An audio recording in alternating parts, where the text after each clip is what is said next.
YouTube? It's your boy Will be back with another video. Appreciate you tapping in, tuning in. And as you seen by today's title and the thumbnail, we got a serial killer that literally burned people alive. You heard me. He burned people alive. Let's get straight into it, bro. Nah, bro. This is. It's 3:30 a.m. in a neighborhood in the city of Akron. Ohio, wait a minute. CCTV records a man in a jumpsuit walking up to a house. Seconds later, what could only be a nightmare begins. Akron 911. Well, I got a fire going on Fulton Avenue. It's fully engulfed. I think there's people in the house. It's blazing, man. It's blazing. Up here quick. I can feel the heat. The lights are going out. It's burning quick, man. If somebody's in there, they're dead, man. As the flames engulf the house, the mysterious man disappears into the night, leaving a trail of blood behind him. Oh, my God. Hurry, please. Oh, nobody was in that house.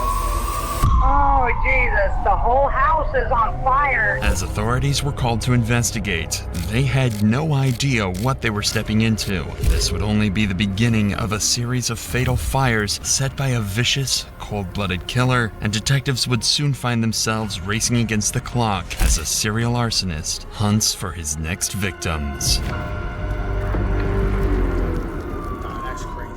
The night of April 17th, 2016 was uneventful for 66-year-old Lindell Lewis. He had just gone through a hip replacement surgery and was resting at his home on 719 Fultz Street, being looked after by Gloria Jean Hart, his girlfriend at the time. However, this night would be different. This night would plunge the once peaceful city of Akron into sheer terror.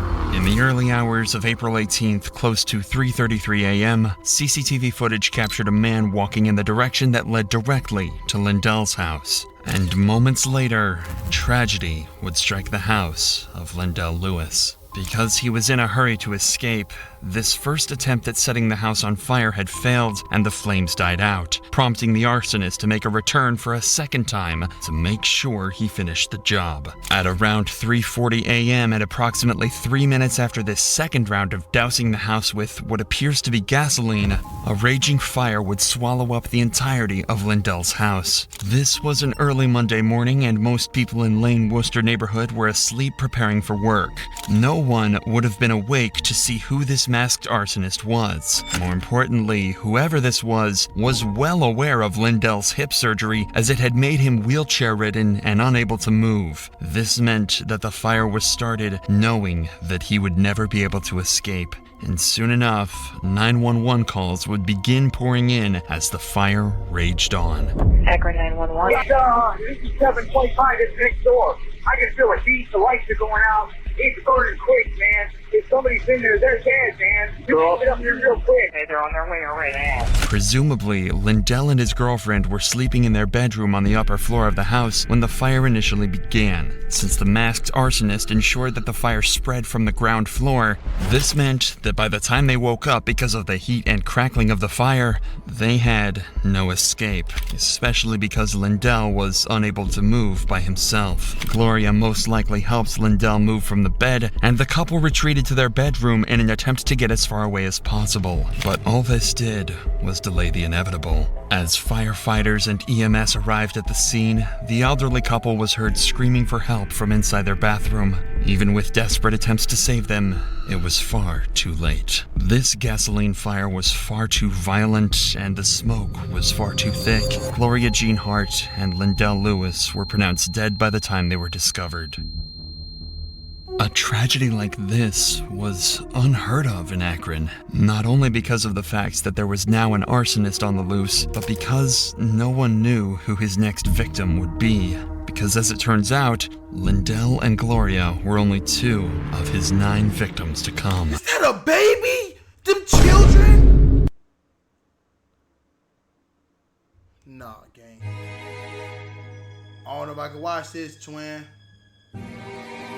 I don't know if I can watch this, twin. The hunt for this masked murderer was on, and soon enough, detectives had a lead. During the night this fire occurred, the suspect had fled in this direction immediately after his second attempt. This meant that whoever this was lived in this general vicinity, and considering this, the very first suspect would be Stanley Ford. Stanley was a peculiar man. He often claimed to be a guardian sent by God and would spend his days sleeping so he could stay awake at night to watch over the neighborhood. Additionally, Stanley was also He is Batman? Lindell's neighbor, and the two had spent many years living next to each other. This is why officers were certain that Stanley would react with sorrow when informed of Lindell's death. But when a call was made telling him of the tragedy, something was off. I was calling to follow up with you about the fire across the street. You know, because of the tumultuous history that you and the people in Lindell's house had, everybody is thinking you, right? No, Tanisha, listen to me once again. I do not mess with these people up here. Them guys try to get me to come on and engage with them. Them guys was nasty. They had prostitutes in and out all night. They was dealing with homosexuality. Them people was just bad people. I didn't do nothing to them people. Them people were just mean. I mean, listen here. When they moved up here, Tanisha, they stole everything that wasn't bolted down. Well, Mr. Ford, this is my concern. What's your concern? Is that how to make people believe that it wasn't you? Tanisha, you either take my word or you don't. That's all I can tell you. Well, we do have another option. What's that? The polygraph. Suspiciously, not only did Stanley refuse a polygraph test, but officers believed his reaction to be endorsing Lindell's death rather than mourning it. This was likely because of a lull in the two's relationship that stemmed from their arguments about property boundaries and maintenance. However, in all fairness, this case was not limited to Lindell alone. In fact, Stanley was infamous for often disputing with neighbors when it came to property boundaries. All things considered, Stanley was only seen as a weird and obnoxious neighbor rather than someone who would burn a house down. For now, at least, he was not the most prominent suspect, as detectives began to believe that the one responsible for this fire may have been someone inside Lindell's house. The night the fire occurred, Lindell and Gloria were not the only ones in the house. Thomas Hugley and Garrett were two of Lindell's friends who were going through tough times due to financial constraints. Lindell was kind enough to offer the two of them a place in the basement of his home. Fortunately, Thomas escaped before the fire could swallow up the basement, but Garrett, on the other hand, just so happened to be somewhere else that night. By April 22, 2016, Akron detectives would call in Garrett for an interview to find out what really happened. First, let me say that I hate having to put you out there like that. Like all of that was terrible. I like what that happened. You cuss, that's my first language. But I was worried because they said you lived down there, and I hadn't seen or heard from you, so I waited. Yeah, I was there earlier that day because I was over my auntie's house doing a job for her. Mm-hmm. Now, what's her name? Michael Williams. I forgot her last name. She works across the street right there. Okay. Now, I ain't trying to, stir your brain, because the main reason I wanted to find you, make sure, one, that you safe and you okay, and to find out. I didn't know nothing about it until my sister then called me, and Mr. Hughley called me. And what they say? They said the house burned down, but they didn't tell me nothing about nobody got hurt in there. And then my best friend. What you talking about, Linda? For detectives, it is definitely odd that Garrett is taking so long to remember the finer details, but this is nothing conclusive as of now. However, they are confident that by poking deeper, they might be able to find some clues. Have you heard about anybody who got a beef with him? No, that I know of. Now, what was that thought you just had? That was that I know of. Nobody I know of right off the hand. That don't seem like the truth. It seems like you're choking on the truth right now. I said, I don't know offhand, because I didn't know the people he knew. It's obvious you just had a thought. Do you just not want to speak because all of us in here, or no? You not want to speak because you're at the police station? I don't know. You definitely had a thought right there. All I know is they purport to have a restraining order on that guy across the street. Stand something. That's all I knew. Stanley's name has once again crept into the conversation. In fact, rumors about Lindell and Stanley's conflicts had already spread like wildfire, and he was on his way to becoming suspect number 1. But for detectives, this could mean anything. Stanley would alternatively be the most suitable for Garrett to pin his crimes on, a neighbor with a god complex who had frequent conflicts with Lindell. Furthermore, First of all, he number 1 suspect because the nigga said, I sleep during the day because I gotta protect the neighborhood at night like he got damn Bruce Wayne. He think he Batman. Garrett has not given any details about his alibi. All we know is that during the night of the fire, he was at his aunt's house and was spending time with his niece. This is why detectives would not let up putting pressure on Garrett. You're the only person that ain't even gave a scenario. And that kind of made me suspicious. Scenario means. Of anything that you might have heard or thought. You're the only one. But I don't know nothing. I wasn't there. I know you weren't there. I wasn't been there in a couple of days. You weren't there, but you're the only one. All right, let's do it this way. The night of the fire, the night it happened. I was at my niece's house. What time did you get there? I don't know what time we got there. Was it light outside or was it dark? I don't know. We was intoxicated, what can I say? We was. Who were you with? Me and my niece. And what time did you leave there? The next day, I think. What time did the fire happen? I don't know. Thomas told me it was 3 o'clock in the morning. I don't know. Let me ask you this question. Was you going to the funeral today? Yes. Yes. You know what time it is? It's probably at 10 o'clock. That's what they say. I'm going to say this. I'm just going to go on straight with you. But the gut feeling I got is that you have some names swirling in your head. You just don't want to give them because you don't want to give them. I don't know them. Right. I don't know them people. You might not know socialize with them people. We need your help. We're asking for your help. I know. I understand that. I just don't really know much, man. But, man, they protected me when I was on the football field. I had to be tackled, and they made it happen for me. They say, we ain't gonna get tackled. Oh, my God. It was good times. For detectives, this was perplexing. A suspect that was willing to cry for his dead friend and housemate, yet had no solid story for where he was on that day, created a contradicting situation. No matter what, detectives cannot be certain that Garrett is the arsonist, so they would slowly push him towards a polygraph test, claiming it's the only way to prove his innocence. Let's see if we can get Sergeant Butler to come in and schedule a polygraph. Okay. I'll call you and schedule it. No, it's his schedule. We got a polygraph It's his operator schedule. here. We're going to bring him in here and he's going to schedule with you. Set up an appointment. Oh my God. This is nuts. I'm about to have a fucking heart attack from you, man. Listen, man. We're trying to help here. I ain't gonna lie to y'all though, bro. I ain't gonna lie, that's a little stressful, bro. I don't know if any of y'all ever been in an interrogational setting or interrogation room. That space will naturally just make your anxiety spike because ain't nothing like fingers pointing at you asking you questions. Like, bro, it's being on the opposite end of that table is not fun. No, I will. If I can help you, I will. I swear to God, I will. Well, if you need to get something off your chest and let us know something that you know, you will feel a whole lot better that you're our key to information about who's Why me? Why y'all putting it on me? I wasn't even because you there. lived in the house for 2 years. Yeah, but I was never there, honey. And you're saying that you don't know or have heard anything about any I have not. I haven't been here long enough to hear the anything. car fire that happened in 2013 and you were in the house. You have no clue of who may have You're started. saying nobody gave any names. No No. scenarios, no theories, no nothing.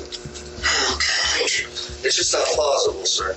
I mean, that just goes on in a normal conversation. Who do you think did this?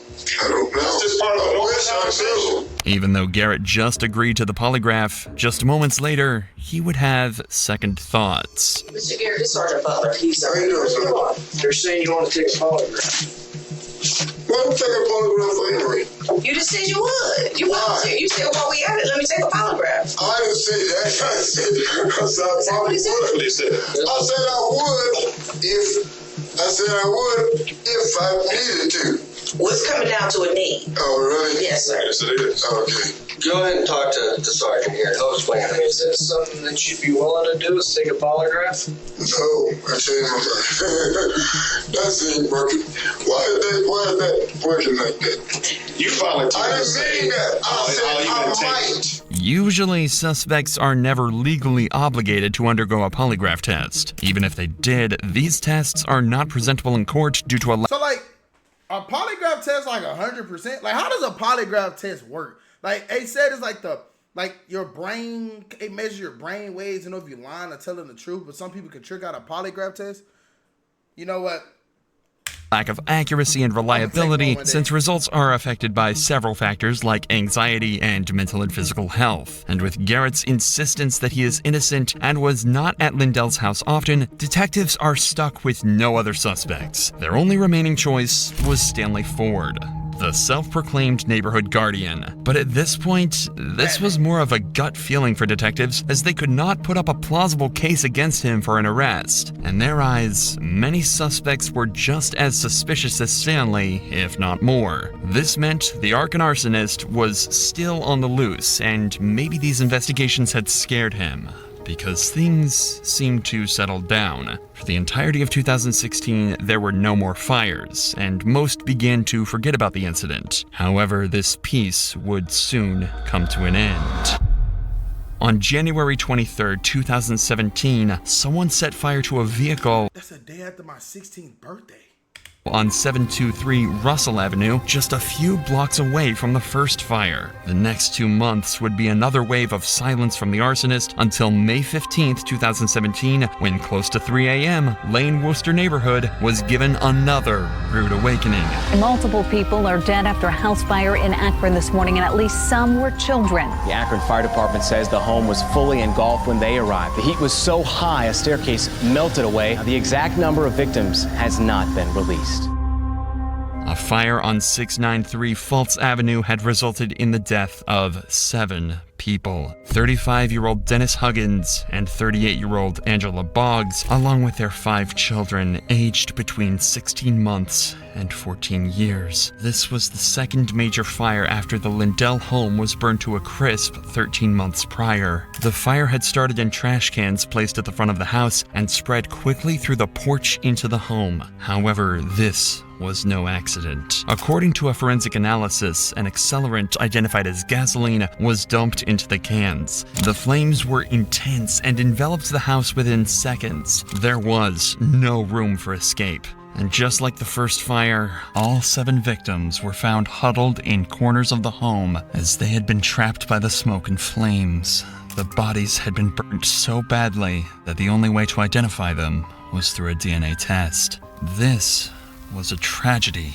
But compared to the first fire, finding the suspect this time wouldn't be hard, as there were only 2 options. The first was Patrick Boggs, who had a bit of history with Angela Boggs, the mother of the children in this fire. Patrick Boggs served 12 years in prison for dousing Angela in kerosene and threatening to set her on fire in 2001. He was a violent man and had even tried to stab someone, making him a very plausible suspect. But even with his past, Patrick was quickly discarded as cameras provided he had never left his home in Ohio. More importantly, an extensive polygraph test proved that Patrick was telling the truth about not being involved in this crime. However, his role in these murders wouldn't end here, as we'd later find out. For now, the only remaining suspect was a familiar face, one that was a common denominator in both fires: Stanley Ford. And this time, officers were prepared to gather a mountain of evidence against him.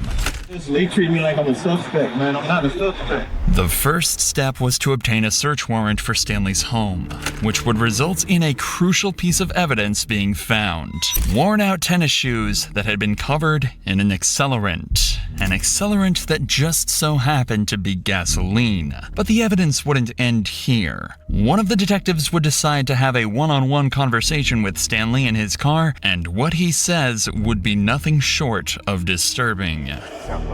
No, listen what I'm saying to you, Stanley. This is so wrong, Stanley, listen what I'm saying to you, embarrassing to my neighbor. Listen what I'm saying. You mentioned some things last night about there's some bad people at the house, or Well, to me, I thought they was bad kids. The stuff they was just doing immature stuff in the neighborhood. Like what? Shit, kicking the vehicles' rear view mirrors, busting them out and stuff like that. Is that a good way to get rid of somebody moving out the neighborhood or get rid of that? No, I wouldn't do that. I wouldn't do it like that. Why would I do that? I wouldn't do it at all. I ain't gonna set somebody on fire just to get them out of the neighborhood. That ain't godly, like, man. That ain't human nature, like that. Yeah, that's evil. That's pure evil, right? Man, I'm not evil, man.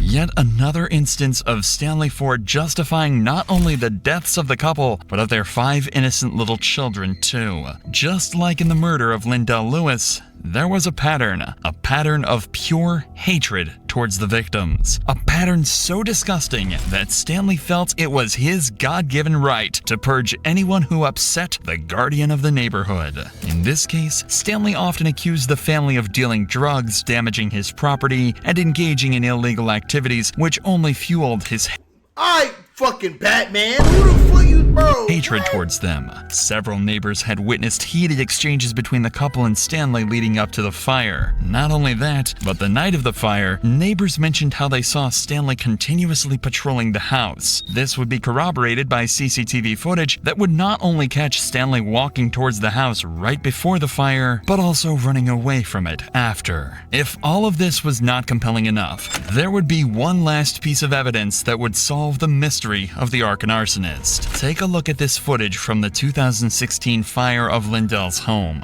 Now, matching this with the footage from the 2017 fire, and matching both with the footage from when police spoke with Stanley in the neighborhood, there is one correlation. The way the suspect walks is exactly the same as Stanley's stride. Without a doubt, Stanley was the one responsible for the cold-blooded murders of 9 people. Officers were now certain of this, and soon enough, Stanley was called in for an interview to be confronted with his sick crimes.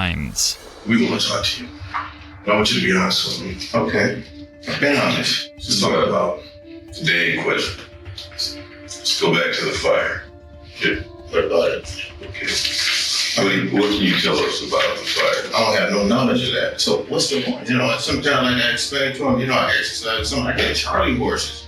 Right. Sometimes I walk the street and back. You know what I mean? Something like that. But I didn't do that fire, man. In the face of these denials, detectives decide that enough is enough. No matter what, they need a confession out of Stanley, and the best way to do that is to show him all the evidence that points towards him being the arsonist. As you running back to the house, at the time of the fire, okay? Right. We got you running to the house. You're not asleep. You weren't. You're on the camera, Stanley. I want no camera running from the fire. Stanley, you're on the camera running from a fire? We got you. I didn't run from no fire. Stanley, listen. It's time to come. It's time to man, listen. Stanley, yeah. We know the answers, okay? Right. Okay. But I wasn't running from no fire. Okay, you walk. You see the fire, okay? You're at the fire. No. I'm not at no fire. You're at the fire. I'm at a fire? Yeah, you're at the fire. Stay there. Go ahead. We need to hear your side of the story. Johnny, I'm being honest, man. I didn't do anything. I mean, I can't admit to somebody and do. I would have did that. I got too much to lose, man. We got all the pieces. We know the answers. This is what we want to know. Is there some reasoning or some kind of something that happened, man? Did somebody piss you off or somebody do something? No. To maybe why. Maybe, like I said, maybe trying to send a message. Okay. I was allowed to walk the neighborhood. I wasn't at nobody's house. I'm walking. Explain why you running back from the house. I didn't do that. Oh yeah, I'm telling you, I got it wrong. Well, you know. Okay, we got you. Often a suspect will refute their crimes even in the presence of concrete evidence, as this would still give them a fighting chance in court. In this case, Stanley is doing exactly this, and no matter what detectives say, he won't be cracking anytime soon. Y'all believe that I did it? No, we proved that you done it. I didn't do that. I wouldn't have dared to did that, man. Well, you want me to explain your charges to you, or do you want to explain them? I didn't do it. I'm serious. I didn't do it. I'm not going to admit to that. I didn't do it. If I did, I admit to it. I didn't do that. Let me explain your charges. Go ahead. Okay. You have 7 counts of aggravated murder. However, this would be far from the end of Stanley's saga. Because he never admitted to anything and had a history of being mentally unstable, there was a chance that he could get away completely scot-free in court due to his mental status being absolved of all his crimes. What? Whoa! What? Why? That's how y'all in the video? That's how y'all... Did he get charged? What was that? What was that? I'm stressed. Let me know in the comments down below if he got caught. Listen, make sure y'all like, comment, subscribe on the video. I appreciate y'all tapping and tuning in. Let me know what other content y'all want. And like I would say, y'all, if there's a will, there's a way. Go chase your dreams, go dominate, and I'll catch y'all on the next one. Yeah!